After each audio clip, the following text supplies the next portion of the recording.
Hey guys, Fudgerful Daddy here. Before we get started with the video, I just want to say a huge shout out to Yusef HM9 on Twitter. His link is in the description down below. He's a really cool guy. He actually hooked us up with a what's it called? It's with a layout for the One Piece Treasure Cruise series. Check out his artwork, guys. It is amazing, and he's a really cool guy. Link in the description. Check him out. With that being said, let's get right on with the video. What's good, Monokma? Fudgerful Daddy here, bringing you guys a new One Piece Treasure Cruise video. I've been playing with my new account for the last week, and I say I've done a lot of progression in the last week, so I want to come to you guys to tell you how you guys could progress, how you guys could rank up really quick, and how you guys could be successful in One Piece Treasure Cruise. As I've been playing this game for almost 2 years now. This game came out two Februaries ago, but I took a break for like a few months, so almost 2 years. And that being said, let's get right into it. So in the last I just hit 10 days, so it's pretty cool. And I don't think I ever even made this much progress when I was playing back in the day 2 years ago. So I have some tips for you guys, so let's go right into it. So now, if you log in, you get a Gear 2nd Luffy and the evolution materials to evolve him into the time skip Gum Gum Elephant Gun Luffy. So this captain is a fantastic captain. You want to be using him, but he does have a cost of 30, so right away you won't be able to use him and any other units. You might be able to use him in like 1 or 2 units, and that will be good for the story mode. And that's why I suggest, if you do have him, make sure you go ahead and awaken him, and you could use him as the captain. So you won't be able to take on any of the Fortnites just yet. If you awaken him, you'll be able to do the story mode, but just for then, that'll be good enough. As right now, there's ×2 experience on the story mode islands, and you'll be able to get a lot of experience from that. Well, not so much experience, but enough experience that you'll actually be able to rank up. If you do the story mode, you might get to like rank 30, 40 quite easily. If you are doing all the story mode, you'll keep on leveling up and you'll do more and more story mode. I suggest, until you go to Syrup Island, until you beat that, the Usopp missions, and get Usopp and the Going Merry, just do the story missions and don't focus on anything else. Now, another thing that I suggest, this is the team that I used for quite a while. I actually didn't have this Sanji. I was using, who was I using? I don't even remember who I was using before Sanji.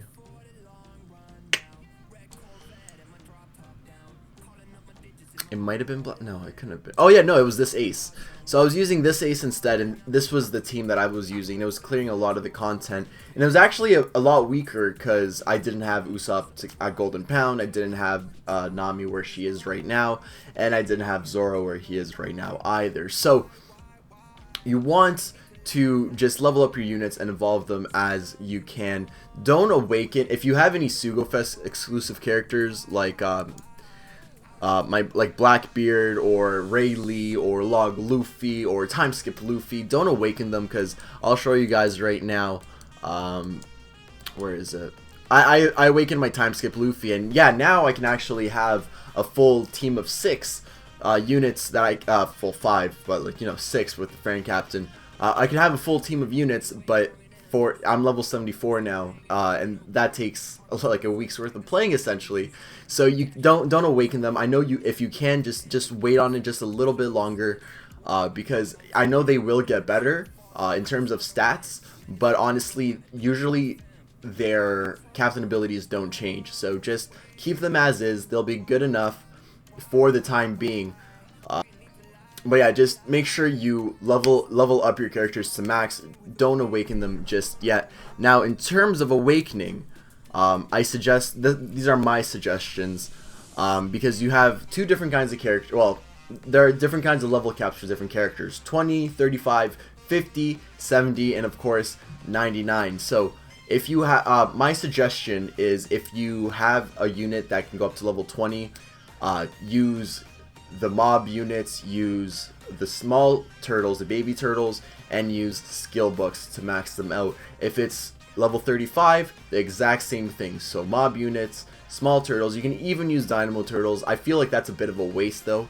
I mean, it does help do it faster, and if you have an excess of them, go right ahead. But small turtles and mob units and the skill books. And what I mean by skill books, I mean these skill books right over here, or rather manuals. If it's for a unit that you don't have or you don't think you're ever going to use, I highly suggest using it. Because sometimes, like this Ace, for example, like he's a decent unit. He does get overshadowed by Gladius, but he might be getting an awakening in the future. So there are units that they come and go, and you're like, oh man, maybe I shouldn't do it. But there are also a lot of skill books that you can get that are completely useless. Like for some story mode characters, like the praying mantis fighting squad. Like these are units that you're never gonna use, most likely. You don't care about their special really, so you're not going to use them. So I suggest using those manuals to level up your weaker units. Now for units that can go up to level 50 and level 70, that's when it gets a little bit trickier. You want to get them to like level 20, level 30 with the mob units and with the skill books. But after that, you're going to need a lot more experience to do so. So that's when the Dynamo Turtles come in, and also Elder and Princess Turtles. Now there are turtle times, and these turtle times are actually dependent on your ID, the 6th digit of your ID.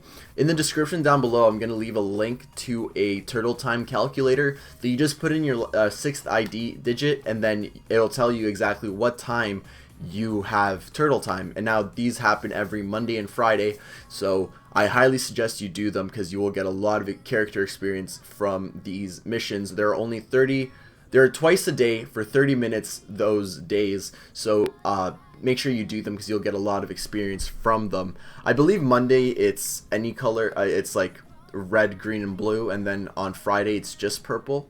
I might be wrong about that, but I'm not 100% sure. I haven't done turtle time in a really long time, but I know, from what I remember, that's exactly how it is. The Monday one might have the yellow turtles as well, but I'm not 100% sure. I know it rotates, so I guess we'll see that when it comes around.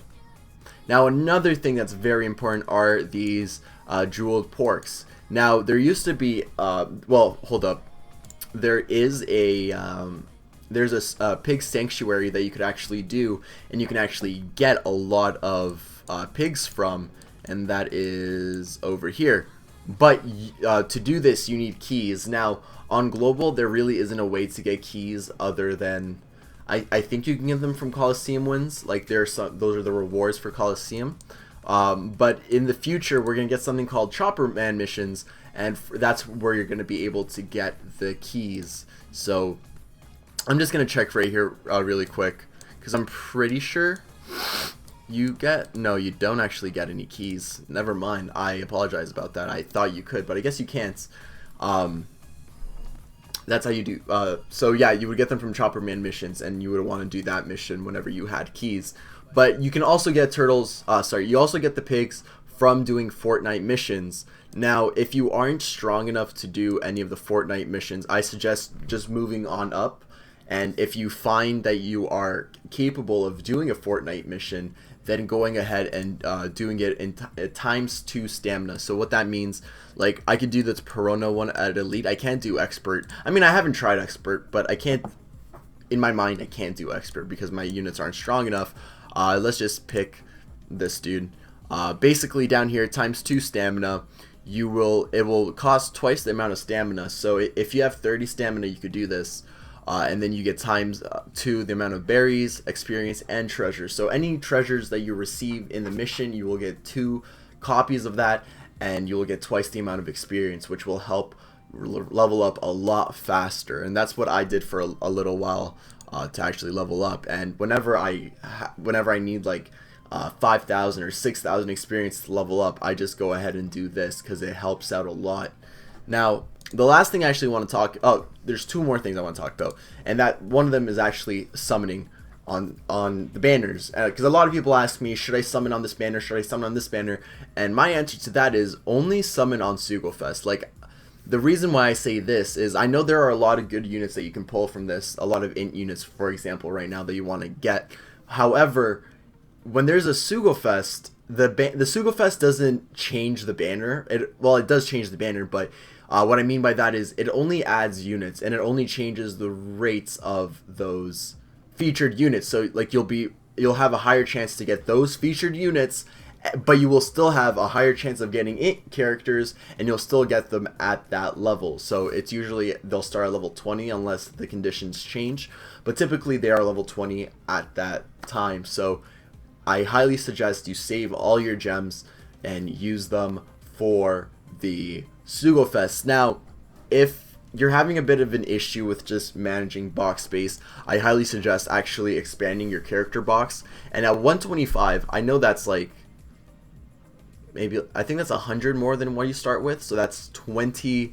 So I've spent 20 gems on just increasing my box space, but guys, I highly suggest doing it because it helps so much with actually managing everything. And like I have a lot of just random stuff in my box and I could get rid of them, but I have all these pigs. I just need I need the baby turtles to actually awaken the pigs, and it just helps out with managing box space, especially if you're gonna summon, because I've summoned a little bit. I did 2 multi-summons, so I still, and you get a lot of there are some good Fortnite characters that you want, like the Perona.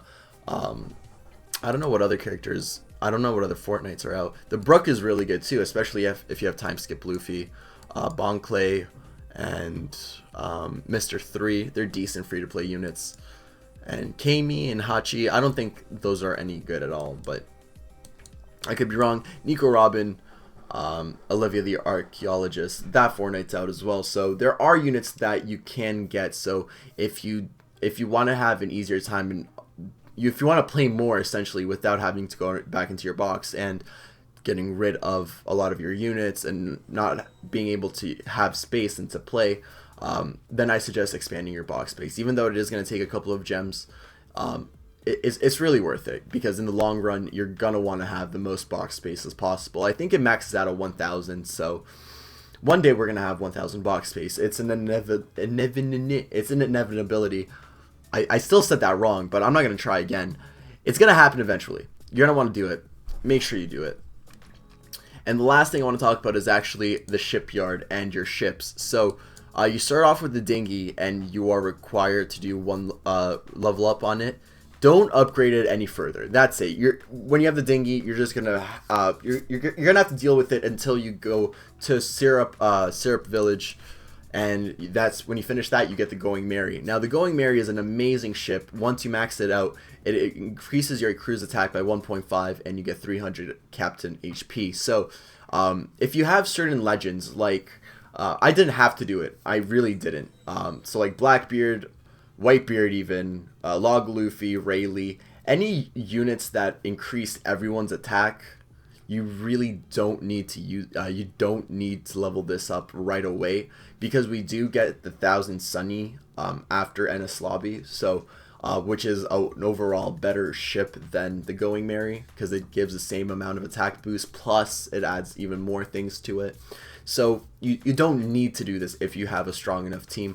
But if your team is lacking a little bit of strength, then I highly suggest you go ahead and level this up to max. It might suck because sometimes you might not get it to work, but it only took me like, I think like 50 or 60 cola. Like I'm not sure how much it didn't take me a lot. It took me like I had all the cola that I needed. I didn't have to get any extra cola, which was nice. Now very last thing I want to talk about is the bazaar, Rayleigh's Bazaar. So if you get any units that you don't need, then like rare recruit units, then I highly suggest you sell them here because you get points. Now story units, you only get 10, you don't get a lot. Coliseum characters, you only get 7. Fortnite characters, you only get 2, and then you don't get anything for revolvers. I'm just looking, what gives you 1? I know there's something that gives you 1. I'm not sure anymore. I think it's just like silver, like the silver poster characters, those give you 1. So that's where you want to give all your like icebergs, your Kayas, your any gold poster that is not good at all. You want to sell them to Rayleigh, and you want to get a lot of points. Now with these points, let's go back into the bazaar. With these points, you can get a lot of good stuff from them. So let's just go all the way down. You can get candies, which is really nice. For 3,000 you get 10 candies, which is pretty good if you're looking for get candies. You can get 1,000,000 berries for 1,500. You can get 30 cola for your ship for 750, and then you can also get these princess turtles. They give the most experience from to your character as possible. If you need any evolvers, you can buy them here, which is really nice. Oh, I didn't know you could get sea stallions, so that's actually really good. You can get socket books, which is amazing. You want to socket all your characters, and I didn't mention this, but the way you socket your character is by feeding the same copy of the character to that unit. So like my time skip Luffy, if I feed him any Luffys, he will get a socket. So these are guaranteed. Like, this will obviously slot rate boost, you will get that socket on that unit feeding him this book. So very good things. And then up here, forbidden tomes, you can do this as many times as well. You get 3 of them, which this is basically a random socket on any character that you want. So still very good. And then you have the Almighty manuals, which is basically a chance of getting a skill up on the character. You can get 5 of these a month. So I suggest getting Almighty manuals, because I mean, it's better than getting a dupe or a skill book sometimes. Because like, for example, time skip Luffy, he doesn't have skill books yet, and say you want to increase his skill up, this is how you would do it. Same with Blackbeard, same with a lot of other characters that don't have skill books out on Fortnite. So I think I pretty much covered everything that I need to cover. If there's anything that you guys have any questions about, make sure to join the Discord server, and I can easily answer them there, or just ask down below, up to you. But that's gonna be it, guys. Thank you so much for watching. I'm really hyped about this account. I'm having so much fun playing One Piece Treasure Cruise again, and I can't wait to become even stronger, to have even more fun with it, because that's the thing about this game. The stronger you get, the more fun you have, and I'm really happy. This makes me really happy. But guys, that's gonna be it. Thank you so much for watching. If you enjoyed the video, remember to hit that like button, and don't forget to subscribe, join the Nakama Nation, and I'll see you guys next time. Peace.